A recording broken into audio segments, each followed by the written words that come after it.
안녕하십니까. 스트레이트 김의성입니다. 안녕하세요. 주진우입니다. 네, 그리고 김민욱 기자, 그리고 또 스트레이트에 새로 합류하게 된 서유정 기자 자리하셨습니다. 안녕하세요. 안녕하세요. 그런데 이게 다이셀 코리아만의 문제는 아닙니다. 더 오래된 아사히 글라스라는 유리 제조업체가 있는데요. 대표적인 전범 기업 미쓰비시 계열사입니다. 그런데 이 회사에서 최근에 노조 탄압 문제로 큰 논란이 일고 있습니다. 네, 강제징용 배상 판결의 당사자죠. 미쓰비시사의 회장 아들이 창업한 회사가 바로 이 아사히 글라스입니다. 네.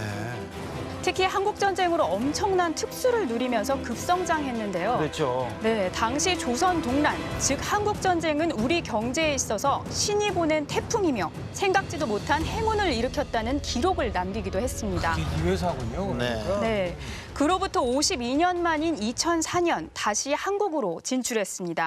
특혜는 특혜대로 받고 노동 착취, 노동 탄압을 일삼아온 전범기업의 실태를 취재했습니다. 경북 구미에 위치한 아사히 글라스 코리아. 해고 노동자들의 외침 사이로 출근길 차량들이 정문에서 모두 멈춰섭니다. 회사 경비원들이 회사로 들어가는 자동차를 세워 트렁크를 일일이 검사하는 것. 차는 뭐가 안 열리는 거예요? 아니, 그러니까 왜 여시는 거예요? 아사히 글라스! 그 내막은 여기에 있습니다. 2015년 3월 아사히 글라스 코리아는 당시 노동조합을 만들려던 하청업체 직원을 갑자기 엉뚱한 공장으로 발령냈습니다.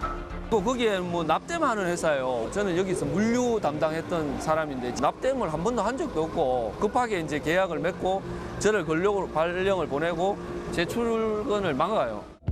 차 씨는 직원 차 트렁크에 숨어 회사로 들어간 뒤 직원들에게 노조 설립을 약속했습니다. 또 노조 만드는 전날 제가 몰래 트렁크를 타고 현장에 들어가서 사람들한테 다 모여 있는 데서 내일부터 노동조합 만들겠습니다라고 얘기를 하는 거죠. 회사는 감시 카메라를 통해 차 씨의 회사 출입을 확인했고 이후 5년째 아침마다 모든 직원들의 차량을 검사하고 있는 겁니다. 개인 성행아침이 아닌가요?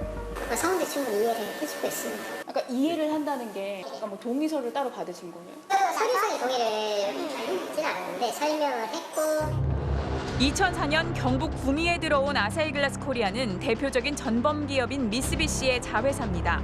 입주 당시 토지 12만 평을 50년간 공짜로 임대받고 5년 동안 국세 면제, 15년 동안 지방세 감면 등의 특혜를 받았습니다. 이명박 전 대통령은 일본 경제인들을 만난 자리에서 아사히 글라스와 같은 기업이 더 나와야 한다고 칭찬을 아끼지 않았습니다. 아사히 글라스사를 방문한 바가 있습니다. 지난해 단기 수익이 얼마냐고 물었더니 17% 이르렀다고 합니다. 앞으로 이러한 일본 기업들이 많이 나왔으면 합니다. 하지만 아사히 글라스의 찬란한 실적은 공장에서 일하는 노동자들에겐 딴 세상 이야기였습니다. 비정규직에 대한 처우는 어느 국내 기업보다 더 하면 더하지 뭐 나은 거는 없었다 이렇게 판단이 돼요. 상여금이 조금 나오는 게 있었는데 최저임금이 1년이 지나면서 오르니까 상여금이 깎여요. 아, 그러니까 총액을 맞추는 거예요? 그렇죠. 상여금을 깎으면서 이제 맞춰 들어가는 거죠. 주말 없이 일주일을 꼬박 일해도 들어오는 돈은 150만 원 남짓.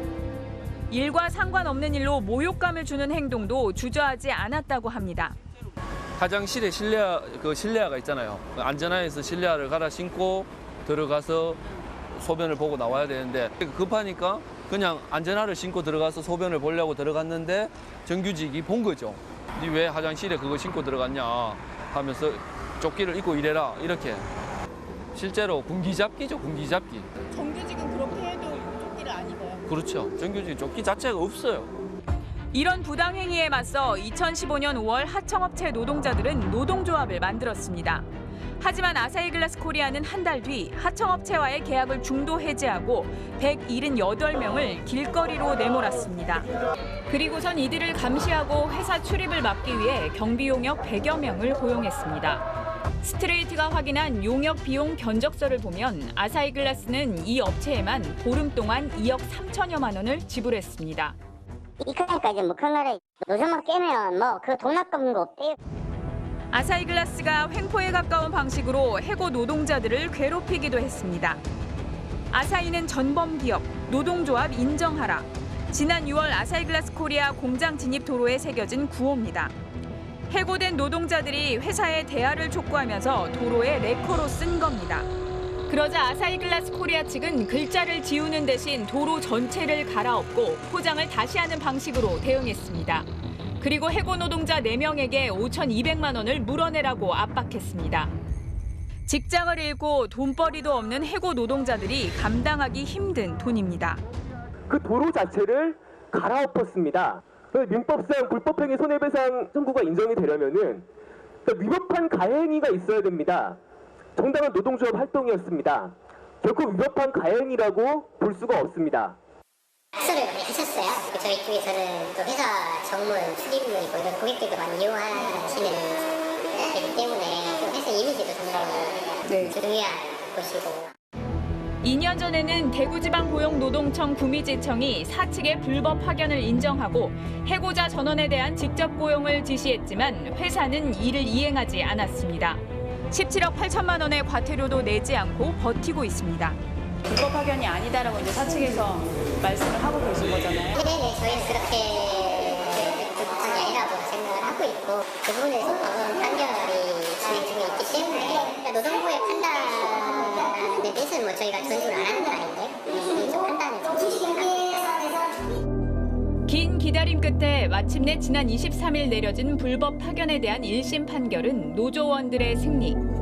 해고 노동자들이 낸 근로자 지위 확인 소송에서 재판부는 원고 승소 판결을 내리고 아사히글라스는 해고된 노동자들을 고용하겠다는 의사를 표시하라고 판결했습니다. 하지만 노조원들은 이게 끝이 아니란 걸 직감하고 있습니다. 아사히는 다시 2심을 가겠죠. 대법까지 갈 거라고 예상도 해봅니다만 큰 싸움이 되겠죠. 아니, 징벌조끼에 트렁크 검사라고요? 일본에서는 노동자들 이렇게 대합니까? 지금이 식민 시대인지 착각하고 있는 것 같습니다. 더 기가 막힌 건 노동청 처분이 있어도 상관이 없어요. 재판으로 가고 재판에서 지면 또 2심으로 가고 자꾸 불복해서 소송합니다. 여기에 스트레이트 단골 손님 김앤장이 등장합니다. 야, 정말 일관됩니다. 에? 미쓰비시의 신일철 죽음에 이 전범 기업만 변호하기로 작심을 한 것 같아요. 취재하면서 정말 안타까웠던 게 이분들이 노조를 만들어서 요구한 게 정규직이 되게 해달라는 게 아니었습니다. 최저시급을 받고 있으니 좀 인상해달라. 작업복이 너무 땀흡수가 안 되니 좀 교체를 해달라. 도시락 질을 개선해달라. 이 정도였습니다. 야, 요구들이 참 안타깝네요. 아니, 우리나라가 무슨 무법지대도 아니고 법이라는 게 있지 않습니까? 네, 그렇습니다. 노동청에 이어 법원도 불법이라고 인정을 했는데요. 문제는 이 1심 판결을 받기까지 4년이란 시간이 걸렸던 겁니다. 이게 김앤장의 힘입니다. 이게 돈의 힘입니다. 지더라도 항소하고 계속해서 또 항소하고 시간을 끄는 거죠. 대법원까지 끌고 가는 거죠. 그동안 우리 노동자들이 포기하고 그다음에 고사하도록 그냥 만드는 겁니다. 그게 그 김앤장의 전략입니다.